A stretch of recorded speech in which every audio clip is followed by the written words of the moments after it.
जय हिंद। इस वीडियो में यूपी पेट के 15 अक्टूबर का फर्स्ट शिफ्ट का हम लोग जीके का एनालिसिस करेंगे।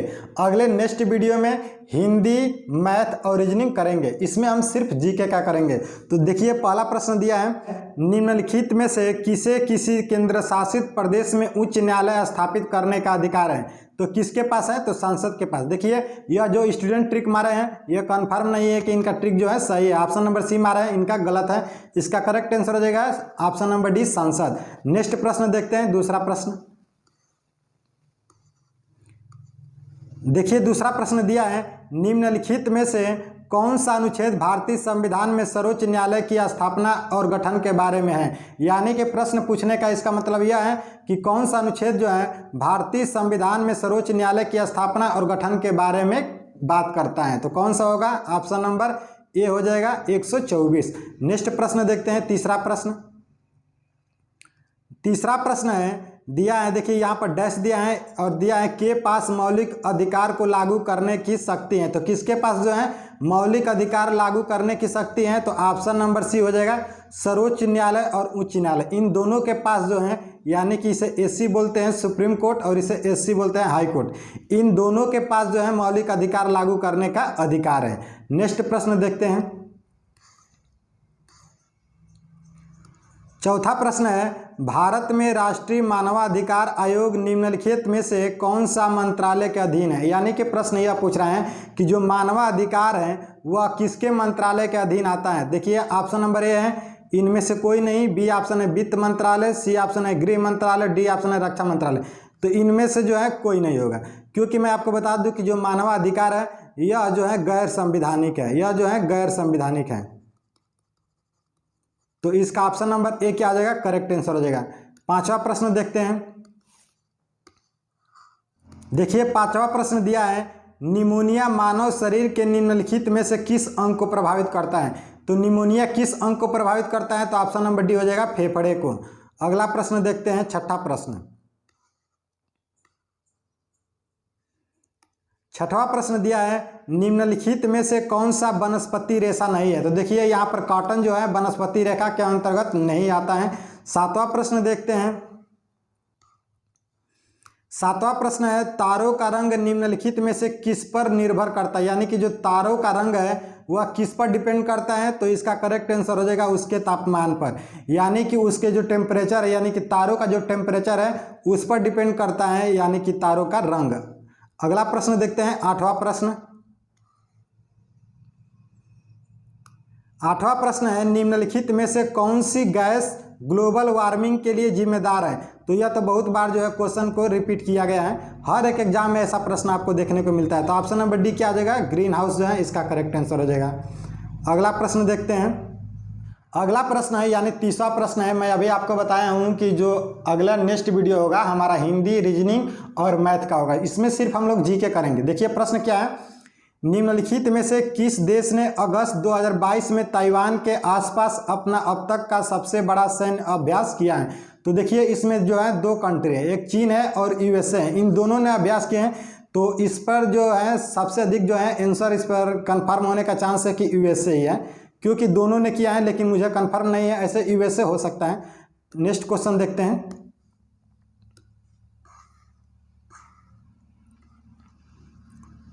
अगला प्रश्न है, अगस्त 2022 में भारत की पहली अंडर वाटर मेट्रो का उद्घाटन निम्नलिखित में से किस शहर में किया गया था? तो देखिए, ऑप्शन नंबर डी होगा, कोलकाता में किया गया था अंडर वाटर मेट्रो का उद्घाटन। किस स्टेट में है? तो कोलकाता में। नेक्स्ट प्रश्न देखते हैं।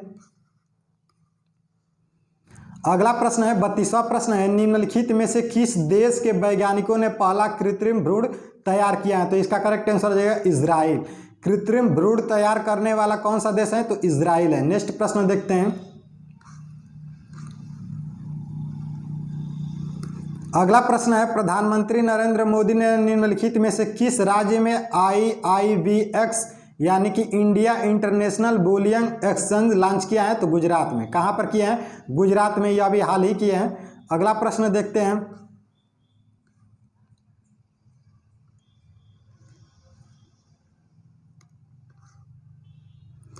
अगला प्रश्न है, आज़ादी का अमृत महोत्सव के तहत बढ़े चलो अभियान निम्नलिखित में से किस केंद्रीय मंत्रालय द्वारा शुरू किया गया है? तो संस्कृति मंत्रालय द्वारा जो है शुरू किया गया है। जो अभी आज़ादी का 75वां अमृत महोत्सव मनाया गया है उसको जो लॉन्च किया है संस्कृत मंत्रालय ने किया है, यानी कि संस्कृति मंत्रालय ने। अगला प्रश्न देखते हैं। अगला प्रश्न है, भारतीय सेना ने जुलाई 2022 में, यानी यहाँ पर बताना है आपको क्या होगा। भारतीय सेना ने जुलाई 2022 में, यहाँ पर होगा, देखिए यहाँ पर मैं आपको बता दूं कि इसका करेक्ट आंसर होगा इसका स्काईलाइट। अभी ये जो है हाल ही में बहुत चर्चा में रहा था कि भारतीय सेना ने जुलाई 2022 में स्काईलाइट नामक एक अखिल भारतीय उपग्रह संचार अभ्यास का आयोजन किया था। कौन सा? तो इंडियन आर्मी ने। इंडियन आर्मी ने अभी जो है हाल ही में स्काईलाइट जो है इसके तहत जो है भारतीय उपग्रह संचार अभ्यास का जो है आयोजन किया था। अगला नेक्स्ट प्रश्न देखते हैं। 36वां प्रश्न है, भारत के किन दो शहरों के बीच आकाशा एयर की पहली उड़ान का उद्घाटन किया गया? यानी कि हमारा जो IF है, जो इंडियन एयर फोर्स है, वहीं जो है आकाशा एयर की पहली बार जो है उड़ान का उद्घाटन किया है, वह किन दो शहरों के बीच किया था? यही प्रश्न पूछा है, तो इसका करेक्ट आंसर हो जाएगा ऑप्शन नंबर बी, मुंबई से अहमदाबाद के बीच में। अगला प्रश्न देखते हैं, 37वां प्रश्न।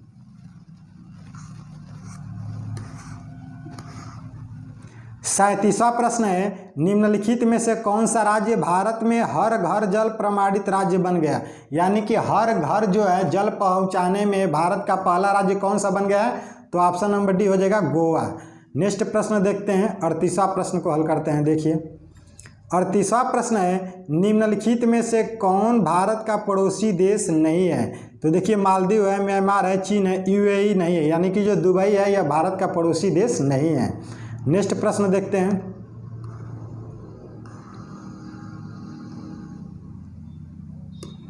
अगला प्रश्न है, निम्नलिखित में से किस IIT ने भारतीय भाषा प्रौद्योगिकी को आगे बढ़ाने के लिए F14 भारत में नीलकणी केंद्र की शुरुआत की है? तो IIT मद्रास ने। यह भी इम्पोर्टेंट प्रश्न है। अगला प्रश्न देखते हैं। अगला प्रश्न है, किस केंद्रीय मंत्री की अध्यक्षता में चंडीगढ़ में नशीली दवाओं की तस्करी और राष्ट्रीय सुरक्षा पर एक राष्ट्रीय सम्मेलन आयोजन किया गया? ये अभी हाल ही किए हैं हमारे देश के गृह मंत्री अमित शाह ने। तो इसका करेक्ट आंसर है option number C, Amit Shah. Next प्रश्न देखते हैं।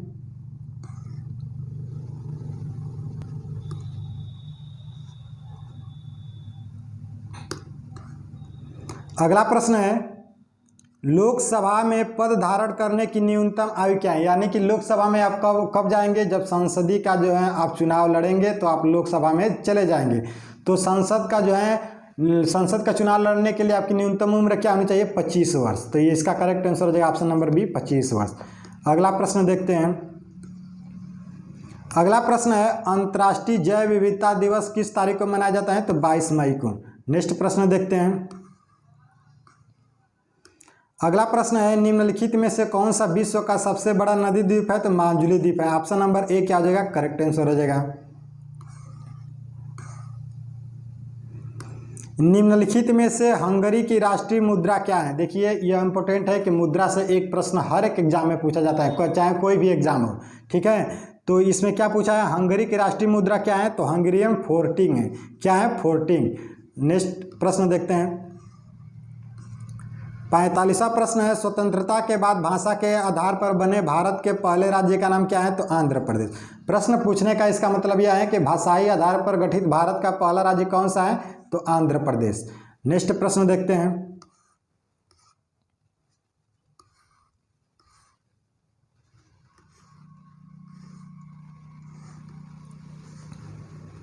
अगला प्रश्न है, 46वां प्रश्न है, निम्नलिखित में से किसने प्रसिद्ध पुस्तक पावर्स ऑफ द माइंड लिखी है? तो Swami Vivekananda. Powers of the mind किसकी पुस्तक है? स्वामी विवेकानंद की। नेक्स्ट प्रश्न देखते हैं। अगला प्रश्न है, UNFCCC का जो है अर्थ क्या है, यानी कि इसका फुल फॉर्म पूछा है। नेक्स्ट प्रश्न देखते हैं, इसको देखना पड़ेगा। अगला प्रश्न है, नौटंकी निम्नलिखित में से किस राज्य का लोक नृत्य है? तो नौटंकी किसका है? तो उत्तर प्रदेश का है। ऑप्शन नंबर सी हो जाएगा, उत्तर प्रदेश। नेक्स्ट प्रश्न देखते हैं।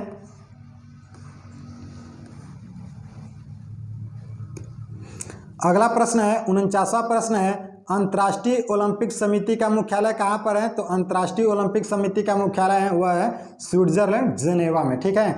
अगला प्रश्न है, निम्नलिखित में से कौन सा वह व्यक्ति है जिनका नाम देवानामापी प्रियदर्शनी भी था? यानी देखिए प्रश्न है जो घुमा दिए हैं। प्रश्न पूछने का इसका मतलब यह है कि किसे प्रिय देवदर्शनी के नाम से जाना जाता है। तो किसे जाना जाता है? मौर्य सम्राट अशोक को। ऑप्शन नंबर डी क्या आ जाएगा? करेक्ट आंसर हो जाएगा। नेक्स्ट प्रश्न देखते हैं। प्रश्न है थोड़ा घुमा देता है कंफ्यूज करने के लिए। अगला प्रश्न है, संगमरमर पर प्रियता ड्यूरा पीत्रावदुरा या रंगीन पत्थर की जुड़ाई का नाम। प्रश्न यह पूछा है कि जो संगमरमर है उस पर जो चित्र जो है अंकित किया जाता है वह जो है उनमें से कौन सा मुगल सम्राट जो है उसके लिए लोकप्रिय था। देखिए प्रश्न कितना घुमाया है और कैसे इसको पूछना चाहिए। तो इसका करेक्ट आंसर हो जाएगा ऑप्शन नंबर डी हो जाएगा शाहजहां। नेक्स्ट प्रश्न देखते हैं। अगला प्रश्न है, निम्नलिखित में से किस युग में तांबे की पहली बार उपयोग किया गया था? तो ताम्रप्रसार युग काल में। देखिए तांबा पूछेगा तो ताम्रप्रसार युग काल समझ लीजिए। अगला प्रश्न देखते हैं।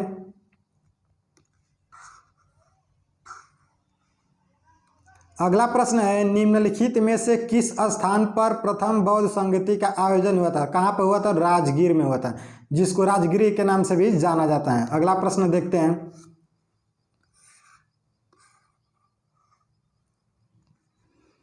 अगला प्रश्न है, दांडी नमक यात्रा के दौरान निम्नलिखित में से किस सामाजिक कार्यकर्ताओं ने गांधी जी को आंदोलन को केवल पुरुषों तक सीमित न रखने के लिए राजी किया था?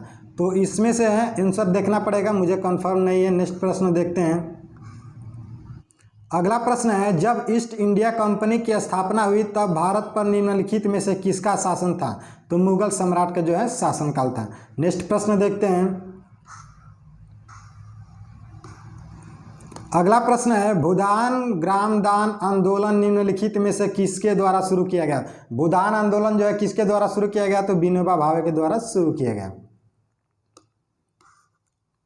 तो फ्रेंड्स आज की वीडियो में सिर्फ इतना ही। फिर अगले नेक्स्ट वीडियो में हिंदी, मैथ और रीजनिंग का हम लोग एनालिसिस करने वाले हैं। तो मिलते हैं अगले नेक्स्ट वीडियो में, तब तक के लिए थैंक यू। जय हिंद, जय भारत।